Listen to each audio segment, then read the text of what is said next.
what is hockey? So, in my experience, many people have seen a misrepresentation of hockey.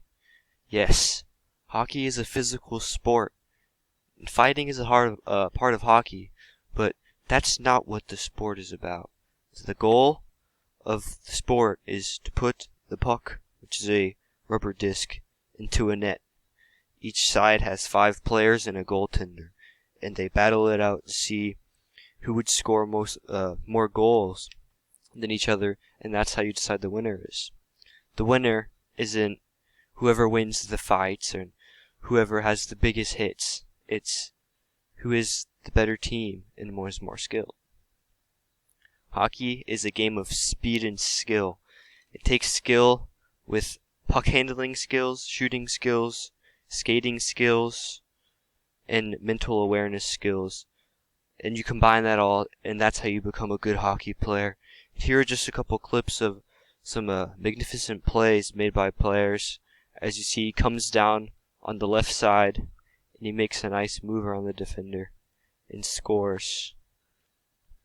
Here's another clip. This is one of the fastest players in the NHL currently right now, and as you can see, he reaches a top speed of around 40 kilometers an hour.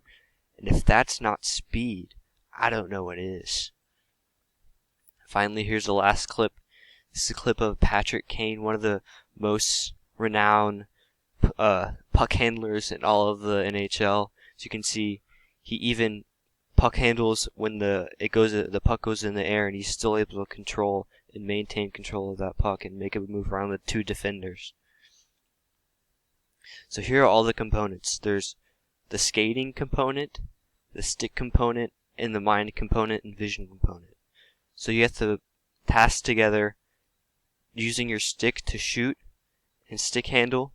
You have to use your skates and the ability to skate to maneuver around players, skate and catch up to other players, and you have to use your vision to become aware of other players that may be trying to steal the puck, or if you want to pass or shoot, you have to pick your head up and find the open area.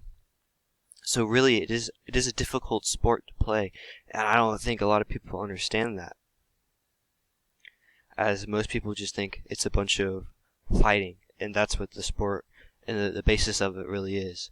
But it's really pulling together 3 very hard things to learn, all into one sport. So hockey players are some of the most skilled athletes in the world. Youth sports. I've found articles that say that the NHL actually invests more into their youth programs than any other sport, and this shows that in hockey, people really do care about the future of the sport, and that it's not just, oh, we're here to play and win. It's about having fun. It's not just beating up on each other. It's playing the game right and playing the game with passion. And that's what the NHL tries to instill in the young kids, that they should keep playing because it's fun, not just because you want to fight somebody. That goes along with the culture of hockey too. As you see, it's not also just white people who play hockey. There's plenty of African American or Canadian African players, or wherever they're from, that also play too. There's also the misconception that no people of African descent will play hockey, but that's simply not true. As you can see through PK Subban on the bottom right of this screen here. And another thing about the culture of hockey is everybody, they respect each other.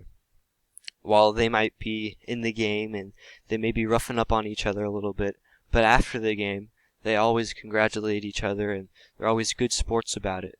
And that's what it's about. And even if somebody gets hurt on the ice too, players from the other teams will be worried about the guy, as you can see in the top left picture there. And the culture is really developed into one of the best cultures to be a part of, as I've experienced myself. This is just a quote from an NBC Sports Washington article says, in today's NHL, the most common reason for fighting is to stand up for a teammate. It's not just because they want to fight, it's because they have to. It's a part of the game, and it's not just fighting, it's putting people in their place when they go out of line. Instead of just letting people get rambunctious, it's toning the game back instead of keeping it high like that. Hockey itself is more than a game too.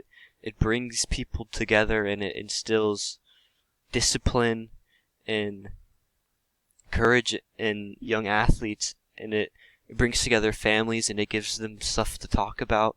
It brings together communities, and as well as countries, as well as any other people who play hockey, and it's a common ground for people to come together and celebrate the sport that it is. Hockey not only is for people who are born with natural abilities, it's for the disabled as well, as people have developed sled hockey where people who can't walk or they have missing limbs can participate in sports through the use of sleds, and they still play with the same rules, but they're on the sleds instead of the skates. As well as the NHL community and other leagues around the world also invest into autism funds and Down syndrome funds to help kids who have mental disabilities, as well as allowing for those kids to play, and it really helps them to deal with stress and other problems that they may have in dealing with these mental disabilities that they unfortunately have. And this is just from an article that I found about Nick Todd, autistic hockey player, and it's a really good article. I encourage you to read it. It's really inspiring, and it really hits home to me, being a hockey player.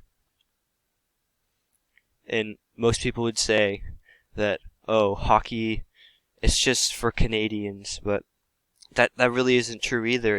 It's really growing as a sport, as there's teams in Japan now, teams in Mexico, teams in the Middle East, as this map or the graphic with the flags of countries. These countries all participate or have ice rinks where they can play hockey, as some African countries like Nigeria, as I mentioned, the Middle East, like Pakistan, or the United Arab Emirates, of course the US and Canada, and many European countries as well. East Asian countries too, like China, South Korea, Japan, Southeast Asian, like Thailand. And it's really becoming more than just a Canadian sport. It's really blossoming around the world and turning into a giant culture for people to come together. And that's why I think it's really important for people to really hear the message of what it really is now, since it's becoming more prevalent as we see around the world.